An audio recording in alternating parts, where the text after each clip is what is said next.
Yo, what is good, everyone? Welcome to a brand new... It's the Cooligans, buddy. What is good? Yeah, what is good? What is good? What is bad? I'll tell you what's good. Playing Ghana. Isn't that fun? It's always sometimes it's not. Oh, yeah, in the past. I think they haven't beat us since like 06. Okay, I don't... We'll No, 2010 World Cup, no? Didn't they knock us out of the 2010 World Cup? I guess they technically drew and then they beat us. I'm looking at the FotMob Insights. It says Ghana haven't won an away game in their last 5 matches. So that had nothing to do with us. No, that's not FotMob. That's just us being geniuses, bro.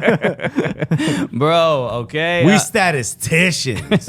What is good, everybody? Welcome to the Cooligans podcast. My name is Christian Polanco. I'm Alexis Guerreros. We out here. Thank you for tuning in, whether it's on YouTube, Apple Podcasts, Spotify, DraftKings Network, wherever you consume Los Cooligans. And our XG is off the map. That stands for expected gully. We'll get the expected gully is way through the roof. Damn. So it is getting crazy today. Yeah, we have an exciting episode. Obviously, we're going to be talking about U.S. men's national team, a bunch of other news, but we also are joined by an incredible guest, Chris Ewing, owner and operator of the Caledonian Braves. It is a third? It might be. Is it fourth or third? I don't know exactly what's tiered. Slow down on the pyramid. You ain't finding it on TV. We'll just say that. And he's got the personality for TV. He's a fun guy. Great dude. Yeah. So he's got great TikToks. Owner and operator of Caledonian Braves, which is a club in Scotland that started very recently, but it is a fan-run club, fan-owned club. Yeah. So if you want to be an owner of a football club in Scotland, Chris Ewing is going to be joining us in a little bit to talk about that and see how, so we can see how you can get involved. And we added the link to the We Fund on the bottom in the description. So if you want to become an owner of Caledonian Braves, but you got listen to his pitch first. Don't just yeah. Don't listen to us. We're not giving you financial advice. That's not what the show is. Okay. All right. We're the new FTX, bro. Yeah. Yell at you like Jim Cramer, bro. You know. Nor are we going to tell you to get in on this and then we sell secretly the moment you all buy. Who do we look like, Logan Paul? No, not at all. All right. By the way, here's a new drink we came up with that is only going to give you a little less stomach problems. Joe, buy Prism. Yeah. It's not like Prime, I promise. Nothing like Prime, even though we just scratched off the M and the E. But let's start today talking about the U.S. men's national team against Ghana. The international break is over. Yes. For the U.S. men's national team, and the second game ended a little bit better than the first game against Germany. It started a little bit better. The halftime was a little bit better. The post game was a little bit better. Everything was a little bit better. We even got an indirect free kick goal. Bro, they should have played that in black and white. When was the last time you saw that? That looked like some old school. It looks like an era before they developed the rules of the sport. Yeah. You know what I mean? Why before subs were allowed. Bro. The announcer's like, would you look at that? What a shocking! But yeah, so look, let's just start there. Obviously, a 4-0 victory against Ghana, which is always nice to see. But there was just something about. Did you say 4-3? 4-0. 4-0. Okay. There's just something about the confidence that this U.S. team had compared to how it was against Germany. And Germany's Germany. We understand it's obviously a very, very different opponent. But this Ghana is a team that has given us trouble in the past. It's been a while. This is a different team. And, I look at it and I think this is a lot like a guy who's like, hey, I finally lost my virginity. And you're like, what? To who? And he's like, don't worry about that. Why are you asking all these questions? You don't need to know all the information, bro. Okay. Gentleman does not kiss and tell, my lady. Yeah. Excuse me while I vomit now that I've remembered. But I will be right back. It felt a little bit like that. No disrespect to Ghana. This clearly wasn't their best performance. They didn't look. Which is a shocking first half. The second half, obviously, we didn't score. There were moments where the back line looked like they were completely uninterested in the game. Right. Well, I mean, there were moments. That moment that I think has gone viral, which is Tim Weah doing a little like a rainbow flick. No, well, not an official rainbow flick, but he flicked it over the defender, and the defender just hit him with just threw his hands up in the air with just like a give up. Hit him with the Mamma Mia. What am I gonna do? What are we doing out here? I mean, I think he was just like, that man is Liberian. What? What are you doing here? I know your dad, dude. You're wearing the wrong jersey. Yeah. What is going on? But he looked Liberian, not Liberty. Okay. My man was clearly frustrated. But that is. It seemed like not only did he just give up on defending, but that's an embarrassing thing to do. To just like throw your hands up in the air. Like, who was he looking at? There was no one else at fault. Like, at least run back and try to recover and save yourself from a little bit of the embarrassment. But he was just like, oh no, that's your guy now. Hey, I'm the last line of defense. Well, he got through me. Good thing we got this goalkeeper back there. So that was quite shocking. But I think the star of the match, the man of the match, and was Gio Reyna. Gio Reyna looked absolutely incredible. This was the Gio Reyna of the Nations League. Yeah, that we saw. Came back from his injury, but this Gio Reyna for some reason has 0 minutes for Borussia Dortmund. No, he did get 26. Oh, he did. He finally got okay. He did get a little bit of burn, but it's supposedly what's it? Bino Gittins? I can't remember the dude who's starting ahead of him. Bino Gittins. Bino Gittins.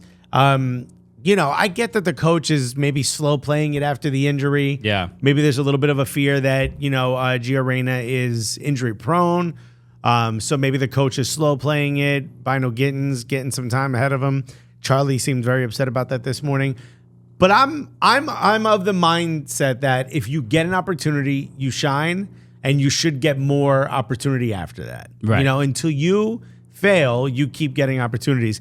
And as far as I'm concerned, he played so well in that first half against Ghana that I'm like, all right, this dude got to get either a start or a longer, a lot more time off the bench. Yeah, and look, he played the first half, and there is I mean, obviously the talking point was like, everything that happened with the Reyna and Berhalter family. And that's not going to go away anytime soon. It's not going to go away, but you the only way to alleviate those people having that on their mind is for Gio to bag a whole bunch of goals, get a bunch of assists, get a bunch of goals. He got his first brace. That's on the way there. Yeah, so that's the only way to resolve any drama is just to be like, all right, he has grown from it or matured in some way, and then people will stop talking about it because it's just like, well, we don't want to rock the boat and bring up old stuff because my man is getting a whole bunch of goals. So that's kind of the best way to handle it going forward. But he just really does change his team completely. He unlocks. He makes the team so much better and so much fun to watch that it's not.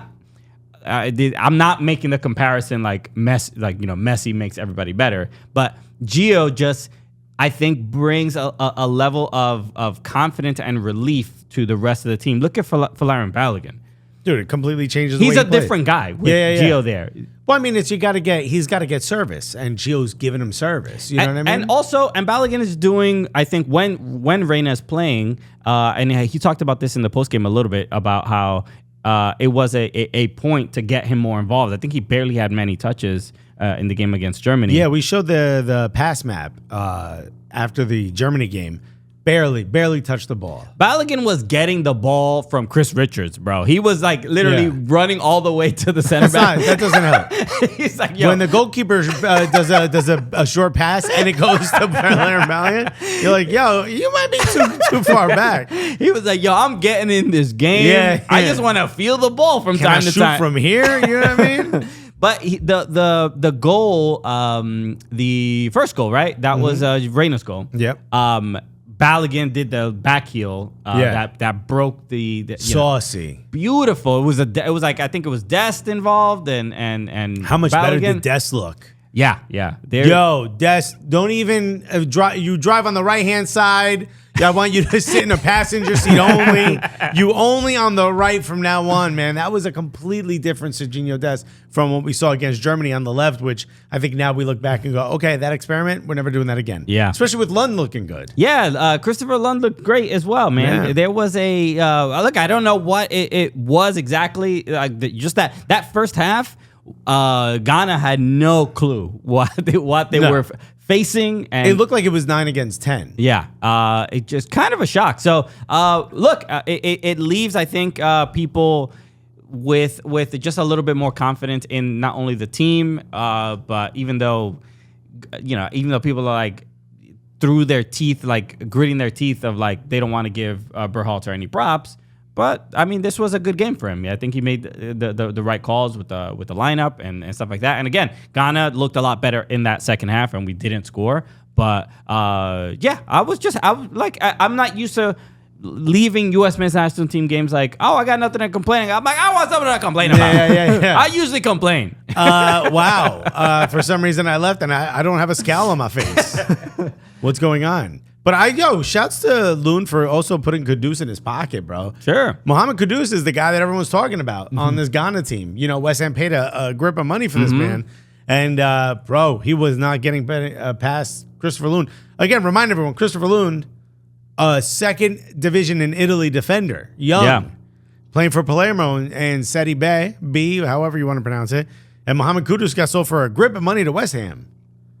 Yeah, I wonder. Like, I mean, the scouts are scouting, bro. Yeah, They're looking in Serie. Now, as soon as they see the American flag, they stop looking. That's the problem. Oh no, I can't get involved with No. this. He doesn't. He calls it soccer, right? Yeah. Soccer.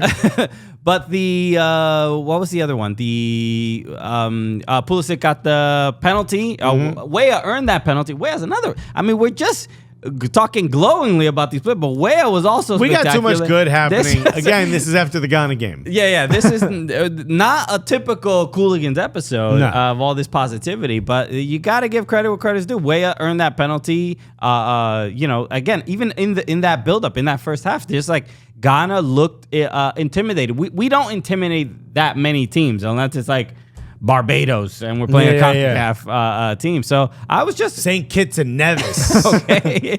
Look scared. Our fierce rival. Yeah.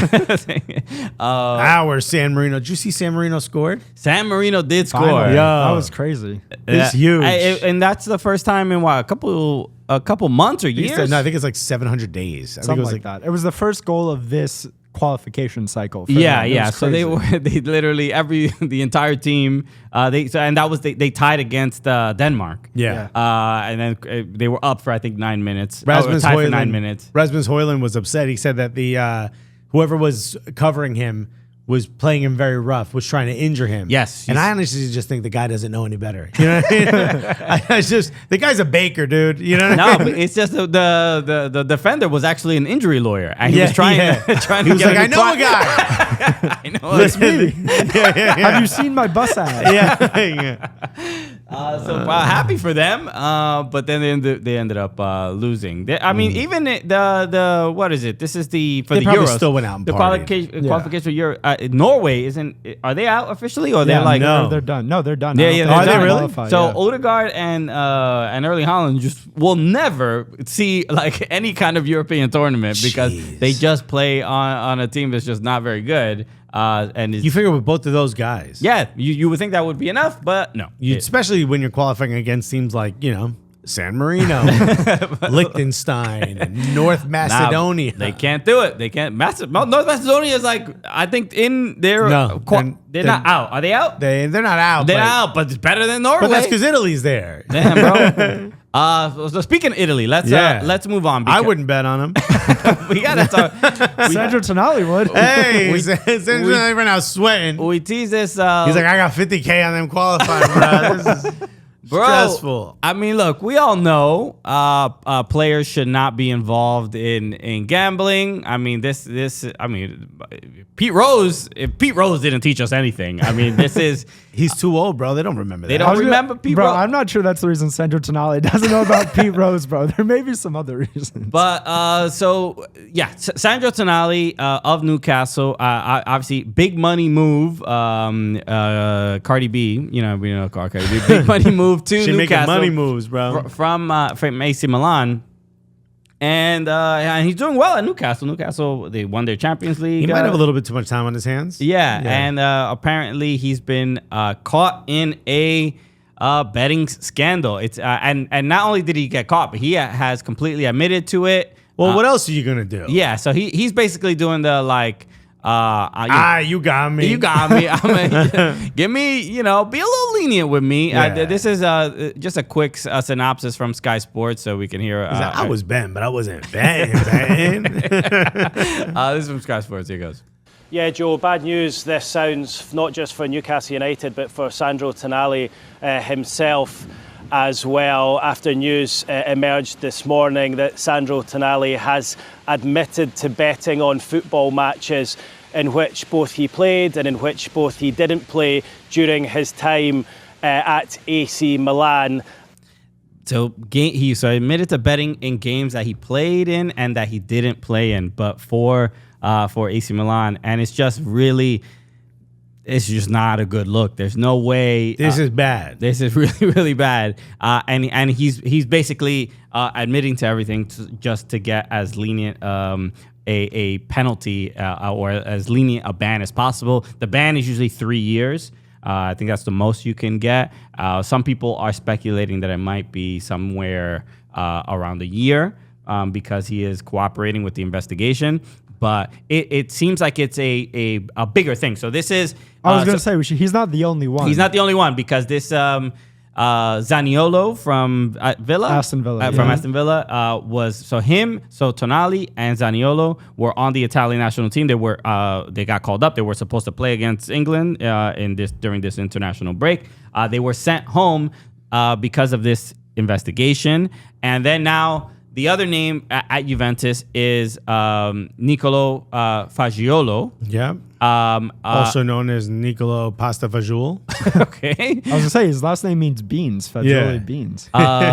So there was an article. It was betting his beans. There was an article in The Athletic about That's it. an unfortunate ad. So we're not looking at it.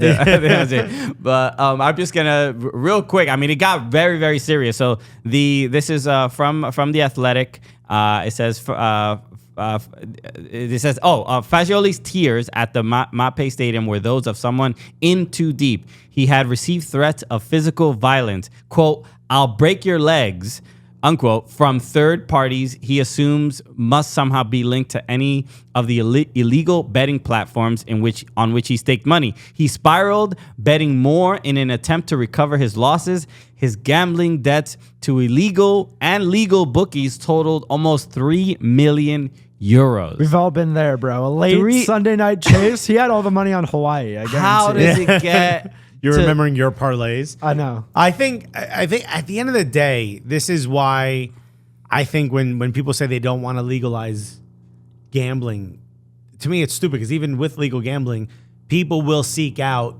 illegal means to gamble. Yeah. You know what I mean? And that's again, you're not going to get an email from a reputable thing saying, just to let you know you're over. We're gonna break your legs. Your bank, we asked the bank. Your bank is saying that it's not that. It's not going to be that. This is what I don't like is I tend to forgive addiction because it's something that we've learned through a lot of health mental research and mental health research, I should say, that it is out of the person's control. The difficult thing is saying, how is it that we're at a point, like now there's a question whether AC Milan knew this was coming when they sold him. Remember, he was crying. He's like, I don't want to leave. They're like, no, you got to go. And this year specifically, no, we cannot wait till the January transfer window, I promise you. They sold him to Newcastle. Were they aware when they sold him? That's been the question. Especially how a significant a player he was. Granted, you got a lot of money for him. Begs the question, what type of background search does a Newcastle do? What type of vetting do they do on these players? And then third is there someone available for these players at their clubs where they can go, I need help? And I'm not saying they asked and they didn't get. So it's very possible that they have it and we're just not aware of it. But is there somewhere where these players can say, hey, I think this might be an addiction.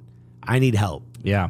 Because to be betting on legal and illegal, the moment you bet to make up ground for money you've lost that you don't have, you have a problem. Yeah. It's scary. I mean, and I think that's what Tonali is basically doing. He has said, I think this is through. He threw his hands up like the Ghana defender. Said, Yeah. All right. You got me. He has said that he has a gambling addiction and he's being very forthright about it. So there's an interesting thing about this. Doesn't he look like that actor Adam Driver? It does look like Adam a little Driver. bit. Yeah. That's a good call. Adam Driver should play him in the shorter, movie. In the movie. A little shorter, a little stockier, but he's got kind of like the Adam Driver face. Okay. That's some people. He's zaddy to some. People love Adam Driver, De Niro, starting in the Tonali store. Who plays for Jules? So it makes me think about and maybe these are apples to oranges, but the situation with Paul Pogba when it comes to a positive drug test on a possible performance enhancing drug, it's I don't know, is it a little bit more vicious? He was trying to recover from an injury. People are like, he knew the rules, get him out of the game. To me, gambling seems like should bring out a little bit more vitriol than. You think that fans take this lighter than a performance enhancement drug? I've seen more kindness and just being a little bit more gentle with a gambling addiction over testing positive for a performance enhancing drug. And it's obviously you can't, they're not the exact same thing, but it seems that this, I saw somebody else, I can't remember who it was, but I think it was a former athlete talking about this and basically said like, nah, bro, I can't even trust you as a teammate if I find out that you're gambling on games I'm playing in and I'm playing with you. It goes against the sanctity of the sport where performance enhancement drugs, to me, I think 9 times out of 10, and there's no data behind this, it feels like 9 times out of 10, especially in soccer, it's used in order to recover from injury, to get back on the pitch. Right. Or it's not to be like superhuman on the pitch. Yeah. Or to, I mean, even like Barry Bonds wasn't to your just trying to get back. You know what I mean? The guy's, his skull size grew. You know what I mean? What you mean my neck grew three to 4 times? This is how I've always looked. No, I had a dislocated toe. I was trying to get back out there. You know what I mean? So look, my doctor told me. That's all. So I took some sort of superhuman serum. And even to even Barry Bonds' teammates are like, well, he's hitting a bunch of dingers. I'm not gonna complain. Yeah. I mean, no. This is a thing that does call throwing the game is the issue here. Everyone else, because that's what people would be worried about. That's what you assume. Because that's how you affect. You can't just play better because you got money on the line. You got to bet against you and play worse. So that's the thing with Fagioli. He's has all these gambling debts and getting threatened. And my man won Young Player of the Year award in Serie A. So it's just like maybe that's why he needed to to thrive. Yeah. Maybe that was how he grew. That's how he arrived every day. He knew someone's gonna break his legs. I don't recommend it. No, but I'm just you might want to find a new way to get inspired. Okay. But in the meantime, read Will Smith's book, bro. That will. You know what? Don't read Will Smith's book. That will inspire you in some way. It's just kind of wild. And then the other thing with this was also in The Athletic. This is such a weird part of the story. So the names Juventus teammates Federico Gatti and Radu Dragusin, right? Who's now at Genoa. Who's now at Genoa said.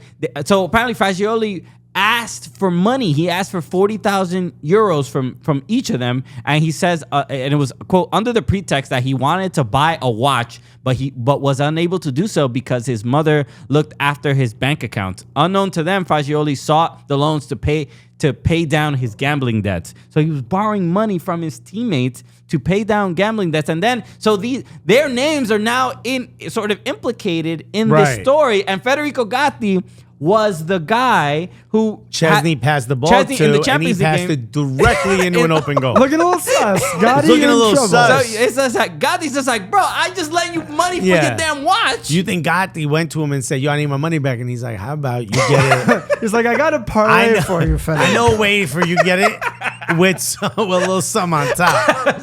So look, I'm gonna assume you can't implicate them in any of the gambling stuff, but it's just the worst thing to be implicated in this at all, because this kid is asking to borrow money from you. So it's just a bad, because he's putting his teammates also in a really, really bad. He also is the one who snitched on Tonali. He was like, "Tonali's the one who gave me the betting app." Sounds like, "Yo, chill, bro. I got another investigation over here." It is it is an addiction. It is it is something that we need to be definitely show some kindness to. I was going to say, too, Yeah. going off of that, a big thing I've been seeing just on social media is a lot of people being like, well, it's so hypocritical now of these leagues to be like, oh, gambling is so bad, but then every ad you see is for one of the betting. How do you guys feel? Do you think like there's a problem with that? Like, do the leagues just need to completely get out of the betting business? No, because the NFL does this with rookies. They'll sit them down and be like, "Okay, it's not just rookies. Every player at the beginning of every year in the NFL has to go through a gambling. But it's not just that. program. Like rookies get here's what you might find comes next. Yeah, like, yes. Somebody if you might see approach these women you. in the DMs. They're not here Yeah, for. yeah, They don't yeah. love you, bro. Right. They ask your other teammates. They've already been there. Like there's things to look out for. I feel like a lot of these players, I would say 99.9 of these players came through academies. I think it's the responsibility of the academies to be like, look, we know you want to gamble. Here's why you can't. Yeah. And show the examples. Show what Ivan Toney's going through. Show what Tonali's going through. Deion Sanders with Colorado. He invited Brittany Renner to talk to. That was at Jacksonville State at his older job. It was? Okay. That was at his last job. So, but he was just like, yo, these are the type of girls you're going to see. And even she was just like, yeah, I'm the problem. I'm the type of girl. She's like, here's how I'm going to get you caught up. So that's why we need you. Bring these. Right. She's like, we will suck your dick. We don't want to suck your dick. Okay. But you're going to make so much money that we are forced to. Right? Okay? It's all part of our plan. We're going to. We will destroy your lives. Yeah, we're going to fleece you through your dicks. So just be on the lookout for people like us. Anytime someone wants to suck your dick, they're trying to take your money. Okay, look, that's 101. Yeah. All right. And then she's like, "Hey, after you want to meet?" And the guy's like, "Yeah." I'm like, "Look already, you're failing." That was a trap. It was a trap. She turned off the she turned on the soft voice. Yeah. And you fell for it. Jeez, dude, we just went over it, man. She said something about you is just different. Yeah, That's it, right there. That's it. Yeah. Yeah. You're done. You're done. You're done. Give up. You're cooked. So it's it's look. I as far as the question about should the leagues have some responsibility, I think this is like you said, Alexis said earlier, whether it's illegal or legal, people are going to find a way to do it if they are addicted to doing it. I mean, look, the standard has to be higher for the athletes themselves. I mean, that's. I can understand. I've had friends that have had gambling addictions, and there's a certain level of sympathy that I offer that's a little bit more than an athlete. Like, bro, you worked your entire life to get to this point, and you are paid handsomely for it. Right. Yes, I understand that there's an addiction problem, but it is the rules are the rules, and there's like whatever. If it's office policy to not gamble or whatever, there's something to the fact that they know what they're getting involved. They are warned. I mean, just think about if you work for a major corporation and you shorted it on the stock market, right. and your boss found out, you'd be like, I'm not sure you're trying to work as hard as you can. Well, I was going to say, bro, it's not even the players. When I used to work for the MLB, when I wasn't allowed to bet on the MLB while I was an employee there. Right, so right, it's not just the players. They're telling everyone, hey, if you are part of this like corporation, you're not allowed Right. The to. secretary can't even bet on You're these not allowed games. to. And look, And you think you can? The reality is that the players also make more money in their contracts because of these, betting sponsors. 100%. So they are getting paid. I mean, I understand that there's a thrill in the gambling aspect, but they It's also like a light way to do it, right? With like your friends, At like, a hey, I'll buy casino, dinner, hey, or I'll go to a I don't think casino. they're allowed to bet at casinos either. Oh, they're not? No. Interesting. Okay, I didn't know But I that. think like, hey, if we beat your team tonight, Yeah. then you buy me dinner. There's a light way. Maybe you don't get the same, as like the parlays and all that, or maybe like some of the prop bets, like, oh, how many corners I can take? I can influence that, and that's why it's illegal. If I win, we do a wife swap. Like, that's allowed, I guess. But and maybe it will give you the thrill you They're like, need. or how about this? If I win, you gotta pay Brittany Renner. She's on me, man. I thought I was different. I fell for it. Damn. I sat through that whole thing. Dion brought her in and everything, bro. Couldn't believe She it. emailed me and said, I want to suck it in. It wasn't even anything else in there. And so I still fell for it, dude. Oh my goodness. So all right, let's move on. We got to get to our conversation with Chris Ewing. By the way, check out the DraftKings app. Make sure to Yeah. sign When you up get now. a chance, yeah, Exactly. Download today, Hey, sign up. Wait, hold on, please. Tonali. Tonali, You can stop listening right now. if you are a professional athlete in any capacity, do not do that. Yeah. But the rest of y'all, check out DraftKings. And bet responsibly, okay? Hey, call 1-800-GAMBLER. It's on the bottom of all the apps and everything. 100%. If you really do, if you have a problem. There are or- resources available. Yeah, if for you think everyone. you have a problem, get it taken care of. Don't let it ruin your life. Trust me, man, that one crazy parlay with 5 teams and how many corners and all that's not going to save you, man. Exactly. You're going to be asking teammates to help pay some debts. Yeah. Do you know people with 40K that could just lend it to you? Because I don't. I do not either. If I went to Christian, they give me 40K. Christian's like, if you find it, let me know. All right, but let's get to our conversation with Chris Ewing. Owner of Caledonian Braves, a club in Scotland that you can be an owner of as well. So let's. And if you are a professional athlete, you can own it. You can also own part of that's this. totally allowed. All right, so here goes. Here's our conversation with Chris Ewing. Look at this. Huh? Hey, from across the pond. We've got owners hanging out with us now. Okay, this This is the level we're reaching. Okay, we are the box seat Cooligans, all right? Things are different. Bro, we back, baby. Huh? We're hanging out with owners. We should have cigars for this episode. This is the owner of the Caledonian Braves, which you might have seen on social media. Absolutely incredible. It's a team in Scotland in the lower divisions, fighting their way to the top of the Premiership. Come on, ladies and gentlemen, put our hands together for Chris Ewing, everybody! Chris, what's good, man? Hey guys, Yeah, I love it. applauding for himself. Well done, sir. Chris Ewing, and as New Yorkers, the name Ewing holds a high place in our hearts because of Patrick Ewing. All right, I don't know if you're 33. gonna get that reference at all, but I just had to say it. But Of course I do. Patrick Ewing, legend. let's go. There you go. I like this guy already.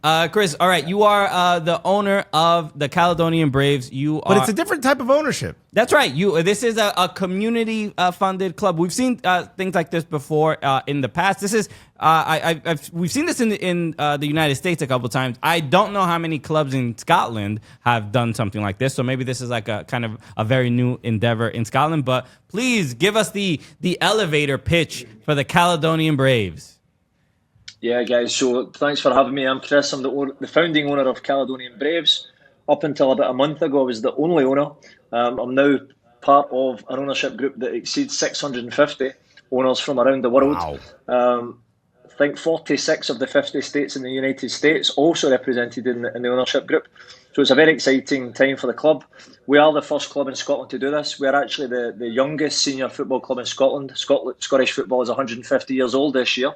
And we are Scotland's youngest senior football club. So the idea is to give football back to the fans, flip the narrative, prove to folk that you don't have to be a millionaire, you don't have to be a movie star, you don't have to be a quarterback to own a football club. You know, you can be a podcast host, a stand-up comedian, or a taxi driver in New York City. And you can also own a football club in Scotland. So it's really exciting, and I'm really proud to give football back to the fans, I guess, Now, this is impressive. What is it? Give us what is the idea? Someone listening to this show says, you know what, I got a little bit of money, or I could shake my couch cushions and find some, maybe a little bit, take something out of the kids' college fund. They don't need it. Right? They're stupid, this kid. How much? They're not gonna College degrees ain't really worth that much Nah, nowadays. vocational. Learn to change tires, kid. We dropped you on your head too many times. But how much does somebody need to become part owner? One of the 650, number 651. Yeah, so I get the price point is $100. So we're actually on an American crowdfunding platform called WeFunder, and the minimum investment is $100. So to answer your question, for $100, you can own a football club. I don't think you can get better than that today. I don't think. Okay, I have to ask you, as a Scottish person, I don't know how much time you spent in the U.S., but does it confuse you that how you are selling shares of this club is how we pay for our medical bills in this country? I thought this was about soccer and not politics. We have to be very careful where we're going with this. We got nothing to do with politics. We need your help, Chris. Help fix this country. That's all here's we're what I asking can do. for. I can either pay for my friend's broken leg, help him pay for it, or I can own a football team. But all jokes aside, you've gotten a lot of interest. You've got a lot of interest from Americans. Why do you think all of a sudden Americans who traditionally, especially folks across the pond from right around where you're from, have sort of maybe chastised or looked down at Americans' involvement in the sport? Now, look at how much interest there is from Americans to be a part owner of a lower league club. Talk to me a little bit about how that feels. Yeah, and I think it's quite funny that it's actually a Canadian that brought that one to the table, with Reynolds, Ryan Reynolds at Wrexham. But yeah, I think, soccer football, what you want to call it in America, is booming at the moment, and I think one thing that we do have in Europe, in particular with Caledonian Braves, is the fact that we're part of a pyramid system, and we do have the opportunity to go up through the pyramid. Promotion and relegation, I know that's another hot topic in the United States, with the franchise model that you have. But I think there's also that element of romance, I think most people love Scotland. They like the idea of Scotland, it conjures up images of the great football teams from back in the days, like Celtic in 1967, the first British club to win the European Cup. And I think a lot of folk have affinity towards Scotland, the Scottish people, in the way that we play football in Scotland, which is very much heart on your sleeve, working class, with a lot of endeavour. And I think the Americans love that, For potential Americans that want to get involved, let me give them a little bit of a background in Scotland. Could you explain what a salt and I hope I'm saying this correctly because it sounds like something I might want. What is a salt and chili munchie box? Okay. Oh no! Salt. That's generally you usually get that on the way home from the pub. Okay. Yeah, it sounds a bit graphic. I'll be honest. It sounds like that's in your search history on Pornhub. Listen. Do you know any other country in the world that deep fries their pizzas? Yes, right. So Pizza Crunch, right? You deep fry frozen pizza.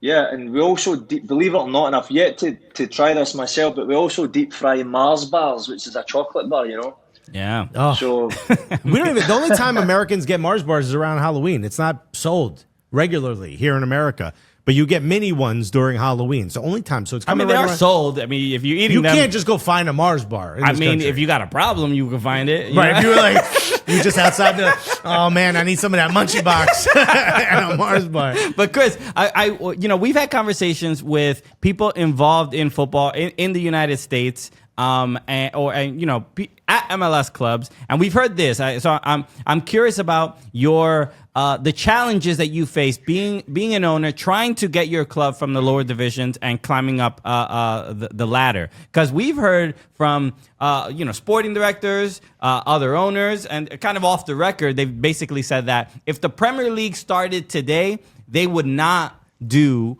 they would not have promotion and relegation. They would use a franchise system like the NFL or NBA. Right. So the emotional toil and stress exists for owners, for fans, but when it comes to the day-to-day in running the club, what are the kind of the challenges and frustrations that you face to trying to move the club up to the next level?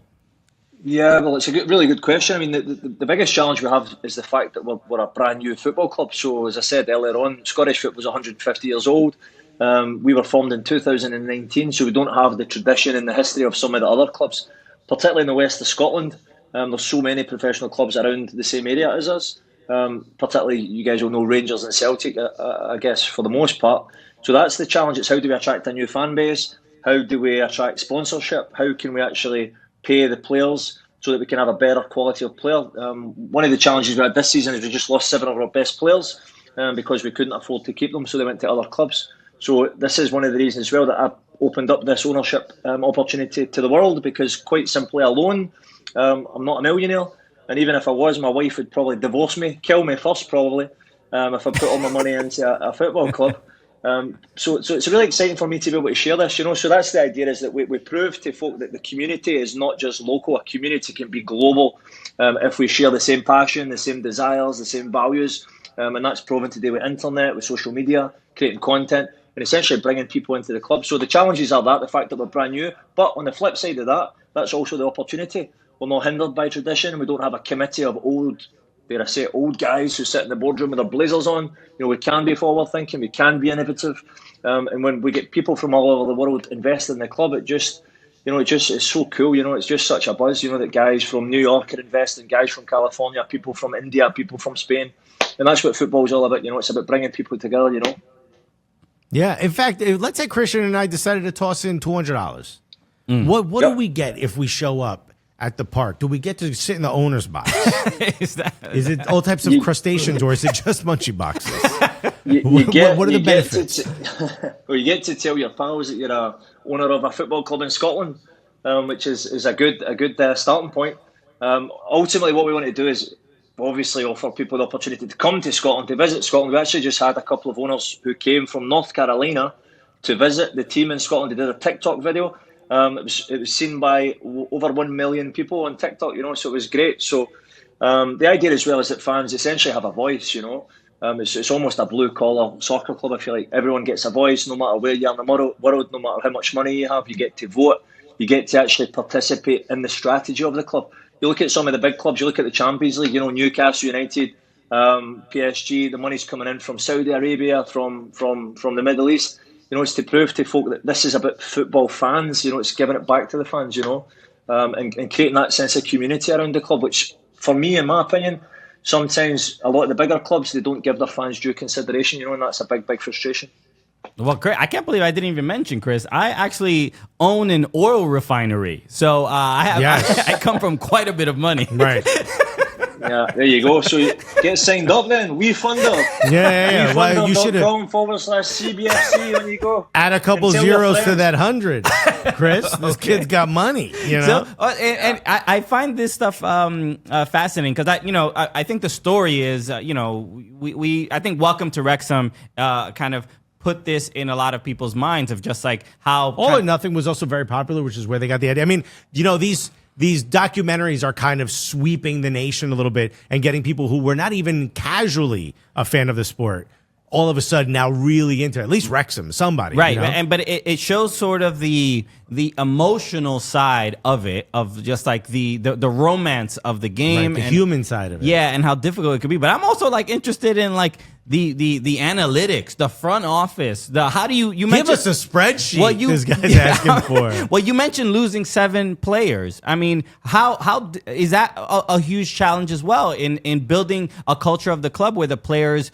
want to stay? Do they stay? Do they leave because they have better monetary offers? Is it, what is the draw to sort of keep them there as an owner? Yeah, I mean that's what it is. Yeah, they get more money elsewhere. Some of the guys got the divisions. So there's that kind of opportunity for them to play at a higher level, which is great. So we become almost to a certain extent victims of our own success because we recruit young players who are hungry. A lot of young players who've been at pro clubs being released, still very good players, but they need to be in an environment where they can enjoy their football again. So that's what we do. But now the next step is how do we not only keep those players but then actually add with a better quality. One of the things we have in Scotland is, in terms of a purely investment opportunity, is it takes far less money and investment to go from Tier 5 in Scotland to the Premier League than it would to go from any other Tier 5 league in any other country in Europe to the Premiership. If you were to go from Tier 5 in England to the Premiership, it's going to cost you hundreds of millions of dollars. Same in Germany, same in Italy, same in Spain. To go from Tier 5 in Scotland to the Premiership, it's far less investment required. Now, when you're talking about the Scottish Premiership, here's an idea that gets tossed around every once in a while. I'd love to know, well, do you have an affinity for another club? Are you a fan of any other clubs besides the one you own? Yeah, I grew up a Rangers fan. So, yeah, in Glasgow, you're for the most part, your Rangers are Celtic. And I was born a Rangers fan, yeah. Now, a thing that gets tossed around a lot is that they should have Celtic and Rangers because they are the two big powerhouses in the Scottish Premiership. They should move them to the Premier League or somewhere within the English pyramid, probably to the Premier League. Do you think that would help or hurt the rest of the Scottish teams? It's a very good question, and that's something that's been debated. I think ultimately the English football don't necessarily want them, I don't think. I think it would probably, if I'm being honest, it would probably help Scottish football. It would probably help Scottish football thrive. Rangers, I don't know if you recall, a few years ago, Rangers were relegated to the 4th division because of had some financial issues. And administration, if I'm not mistaken. Yeah, it was administration, and you could probably argue that was probably the best. It was good for Scottish football. That, to be honest, and some of the clubs in the Premier League, thrived under that. So that for me was an opportunity for Scottish football to reconstruct. I think they missed that opportunity. But certainly in Glasgow, you get football fans are so passionate. You get half the city's Rangers, half the city's Celtic, and it's such a it's such a cauldron for football and the passions there, and it's really, really interesting. Glasgow's a city for that. All right, we got to get to an Old Firm. Yeah, bucket list. Glasgow as well. I don't know if you guys recall. We had they had the American. You had Alejandro Bedoya. We had of course, Carlos Bocanegra, Moedu, Claudio Reyna. Yeah. I mean, Rangers just had James Sands, who is an NYCFC player who we're fans and friends of. So that was cool. I'm curious about also Malik Tillman. Tillman was there last year. Currently there. No. Last year. Yeah, he went back. PSV. He went back. I think he got recalled, but he was good. He was top quality. Yeah. The one thing I do love is the marketing campaign for the Caledonian Braves FC is which is you. You are a huge part of the marketing campaign. You are a star, dude. So I'm curious about if this is something, you've done some really great TikToks. My favorite one, which your, I guess, social media person in the video is saying Americans are going to love this, and you're like, nah, I really don't want to do this, and Americans are going to love that, and then it's you in the Braveheart, the whole Braveheart garb, but you got getting to do this kind of stuff. I mean, we're comedians. This is our wheelhouse to have kind of fun like this. Is this something that comes natural to you, to be in front of the camera and be a little silly sometimes? Nah, be silly, yeah, for sure. That comes natural. Being silly in front of a camera, not so natural. But you have to go with the flow, you have to, if you believe in it, you have to do it. I always say we take the club seriously, we take the job seriously, but you never take yourself seriously, do you know what I mean? And it should be fun. And to get back to the whole point of the club is about people. You mentioned Wrexham. People love Welcome to Wrexham because it's real, it's raw, it's passionate, it's warts and all. It's not just Champions League, it's real people. And that's the same with Caledonian Braves. You get to know me. I'm the owner of the club. I'm very fortunate. I had the idea to open up a club, and I worked very hard to do it. But I'm just a normal guy. I'm a guy that used to play football in my backyard. I had a scholarship in America. I love the sport. The sport's been very kind to me, and I want to share that with people. And I think people respect that. They appreciate that, and I think that's what people want to be involved in. They want to be involved in that community where it's real life, real people, real football, real passion, and the ups and downs. Now, here's what we found out. We started this podcast in 2015, and the idea we originally had was, look, two comedians, we're going to joke about the sport that we love dearly, help grow it in our country, and people are going to love it. And here's what we found out is that, yes, a lot of people did love it, but there is this massive core of die-hard football fans, just die-in-the-wool football fans who don't like any type of joking around about this sport whatsoever because it's basically a religion to them. But you come from the other side of the pond, but yet you have this sort of what I would call almost like an American appeal to the way you promote the sport. You're fun. You don't take yourself seriously. You're willing to be silly. You're willing to put yourself out there. And have you found that you've met the same folks that we met early on who said, "Don't you dare talk about our sport this way." Yeah, no, it's been fun. I think the big problem I had is I almost got kicked out of the house because I was running about Glasgow in a big banana costume. We tried to. My daughter, who's 14, was mortified. She was too embarrassed. Said, "Dad, you can't do that," But I thought, we need to, it's all part and parcel of it. TikTok, is obviously a platform where we can have a bit of fun. And we tried to engage with the Savannah Bananas. We tried to, challenge them to a kickball tournament. And they obviously they never picked up on it. So if anyone from the Savannah Bananas is listening to this, give us a call. We'll sort that one out. No, we got to help make that connection. Yeah, I love these ideas. You being an oil tycoon, I'm sure you exactly. I mean, I'm very well connected. Most of my contacts are in Qatar, but I'll see what I can do. That's fine. All right, we'll work on it. I do have a question. Obviously, the players that you get to sign are folks that are trying their hardest to get to the higher levels, be even more professional. I'm sure you have a focus on nutrition. How much Iron Brew do you limit them to each week? That's the win bonus. Okay, they got to earn it. Did you guys know that Scotland is the only country in the world where Coca-Cola is not the leading soft drink? Wow. Yes, Iron Brew is number one. I did not know that. Did you know that Iron Brew is, one, originally from New York, and two, marketed heavily in Latin America as Cola Champagne? And so we've had it before. We grew up with it. It's a very Latin thing. Do you know why it's so popular in Scotland? Why is that? Because it's twice the sugar as Coke? Fantastic hangover cure. Gotcha. Okay. I was going to say, how come no one in Scotland has thought to put vodka in it? Because that's what we do in Latin America, or rum. It tastes so good. Yeah, I'm sure. Listen, I'm sure in Scotland they've done everything with Iron Brew. I'm sure they have. He's like, buddy, we've done it all. What? You mentioned you studied in America. Where did you study? What part of the country did you stay in? Yeah, so I studied. I was very fortunate to get a soccer scholarship at Adelphi University in Long Island in New York.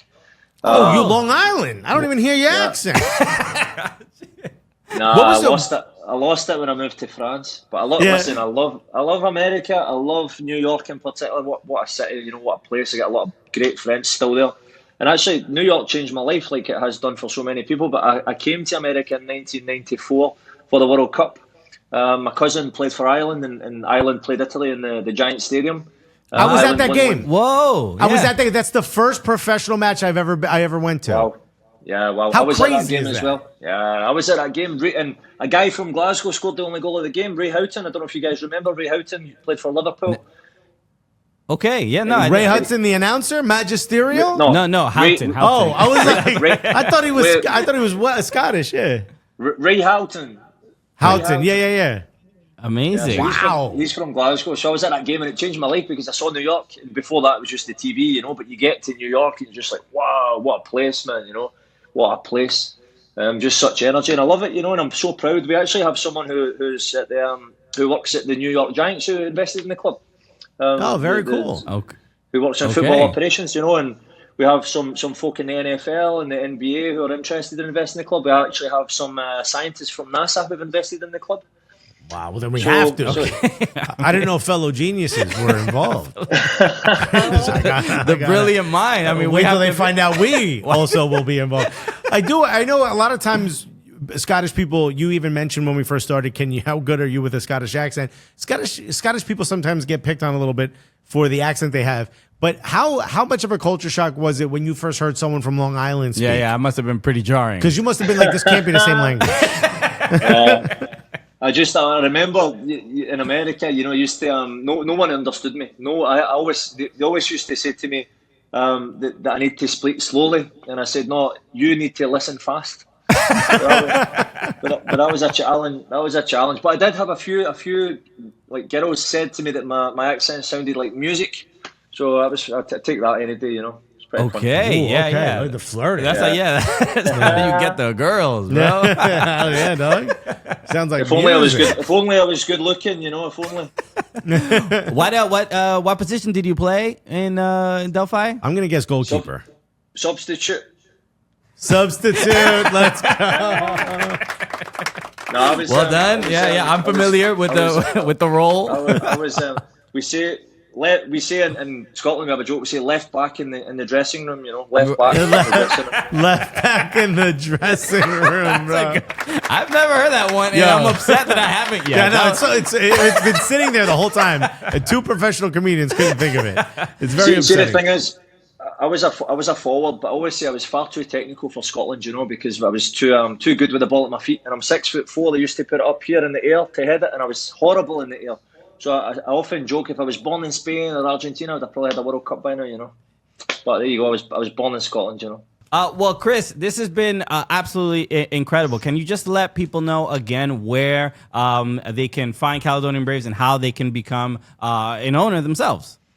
Yeah, guys, so if anyone's interested in finding out a bit more or investing in the club and becoming an owner, they can visit the WeFunder site. So it's www.wefunder.com/CBFC. CBFC, like Caledonian Braves Football Club. CBFC, let's go. Yeah, we'll put obviously all the links in the descriptions and everything. But Chris, thank you so much for taking the time. This is super cool, and obviously best of luck with Caledonian Braves. And I'm we're just like when we watch Wrexham and we see them, climb up the divisions. I think Ben Foster's available. He just left Wrexham. He's got a good podcast, though. He's got a good podcast. He does. He's doing great. Yeah, Foscast is awesome. He's doing awesome. But we wish you the best. And like you said, everybody, go support Caledonian Braves and become an owner of a Scottish football club. Guys, thanks a lot. I'm going to send you guys some jerseys, okay? I would love it. That would be amazing. Thank you so much. You make them in double XL? Remember your time in America? It's big here. Triple XL? Double. If it's tight, then yes. Shout out to Chris Ewing. That was it's so dope that we get a team owner. Okay. Just hanging out with us. All right. And you can be an owner. We can be owner. We could all be owners. But and be a part of it. So shout out to Chris Ewing. Thank you so much for coming through. wefunder.com/CBFC. If you would like to be a part of the journey of Caledonian Braves and become an owner, the minimum investment, I believe, is $100. Yeah, so, $100. Go for it. Chris Ewing, a great dude on having doing a great project out there in Scotland. Maybe one day we'll go to a game. Yeah, and he Okay. loves New York. Yeah, so I'm sure. So if you're a New Yorker, love him back. Okay, we'll link up in the future. Just another reminder: join the Patreon, patreon.com/soccer Cooligans as well. It'd be really cool if you did. Because we have a very special episode dropping shortly, talking about a lot of the drama in Woso that's going on right now. Yeah. So I think We recorded it on a hill with one tree. Yes, hopefully people get the reference. But yes, so make sure you join today for Like, that. it's part of it would make you want to throw a shoe at them during a press conference. Damn, bro. Is this? If you're not picking up on what Alexis is saying, you don't know. then- You simply don't know. You simply do not know. You can't get fooled again. Anyway, Fool me once. Fool me once. That's on you. Fool me twice. The hell you doing, dude? I don't know what the real quote is, but it's dumber than what I just said. ours is better, I think. Yeah. So go patreon.com/soccer Cooligans for that. You just got to check it exclusive episode. Okay.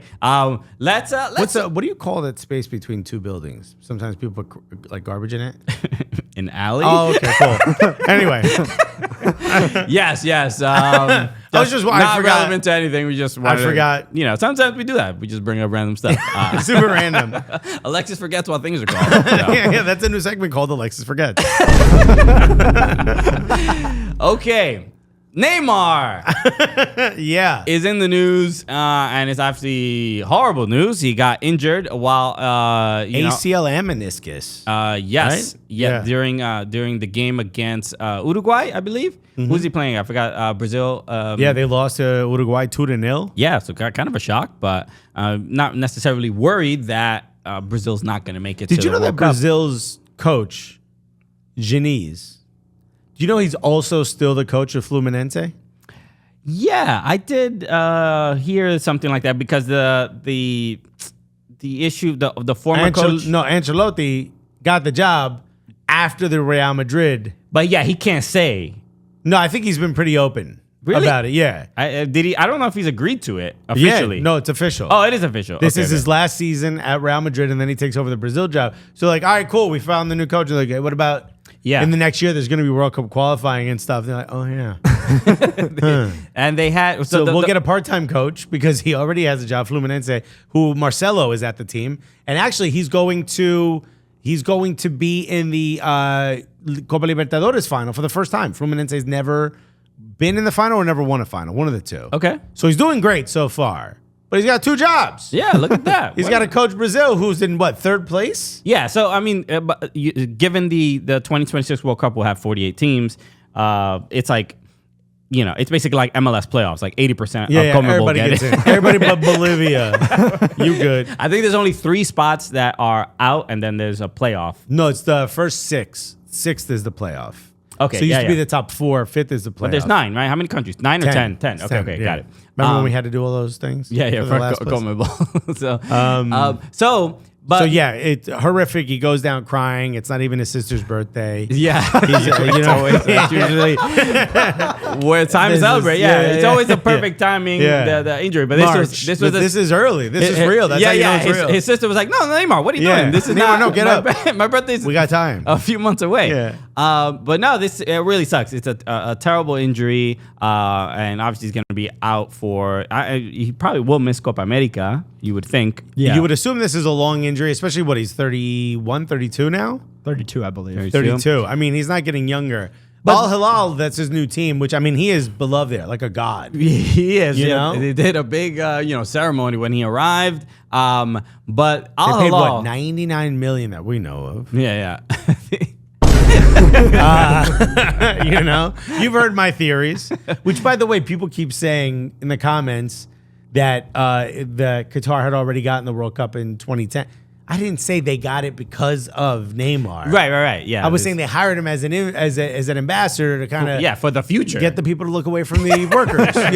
Look away over there. Hey, look, everyone, Neymar's here. You spill the water. It is a theory. That's all. This is just a theory. Yeah. But yeah, so he's beloved. And so Al Hilal acknowledging You gotta do something for your boy. He goes down. he goes down. We gotta acknowledge the like where we from, they would do the airbrush shirts, the RIP shirts.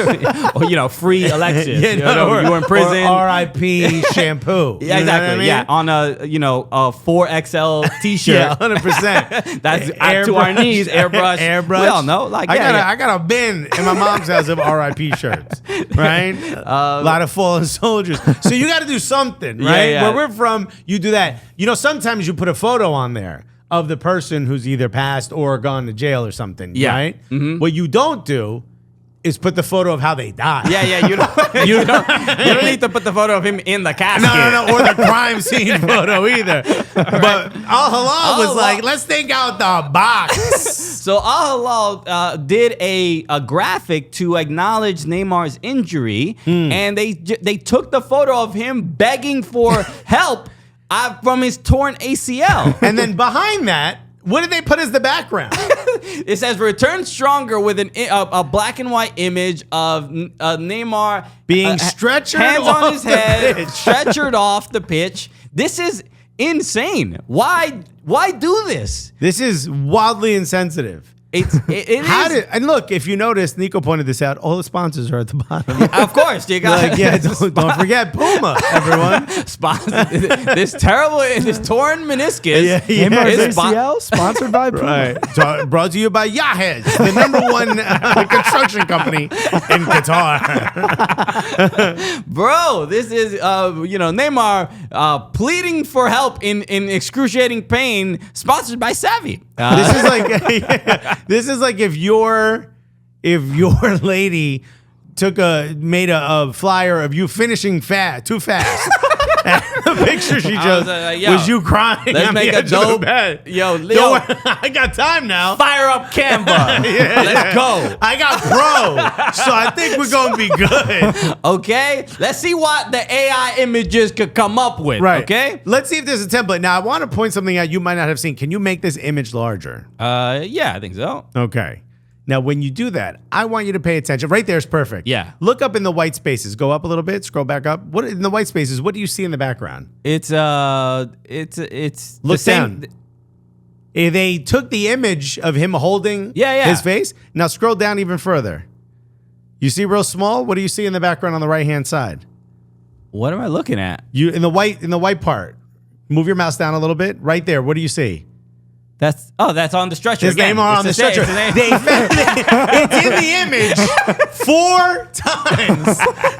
Him on the stretcher is in the image for. You didn't need to do all that, bro. This is the saddest photo, but honestly, it looks dope. I mean, the work is great. It Bro, looks it like a goes hard. documentary. It looks like the artwork for a documentary about a player's last This game. is the cover art Yeah. for like a Ken Burns documentary. You Bro, know what I mean? this would be great if it wasn't for your star player's injury, and the photo is multiple torturous photos of this player. It's just like there's every kind of visual reminder of how tragic this is. Mm-hmm. You know what I mean? It's just an unnecessary. It goes too hard on something. It does. that should be treated with a little bit more sensitivity. Yeah. But then you also got to look at the caption of the tweet, which is also baffling as well. It says, quote, the medical test, and then it says, quote, there, Neymar,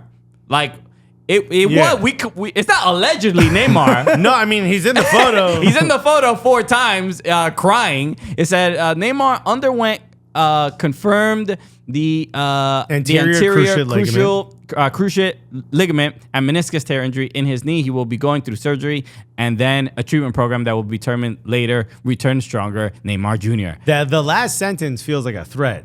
Return. Return stronger, Neymar. It's a little bit of like Or we're making another one of these flyers. Google Translate kind of, fumbled it a little I'm bit here. assuming the quote in all caps Neymar might be a cultural thing. Maybe that's how you put people's names. I have no idea. It's very, very confusing.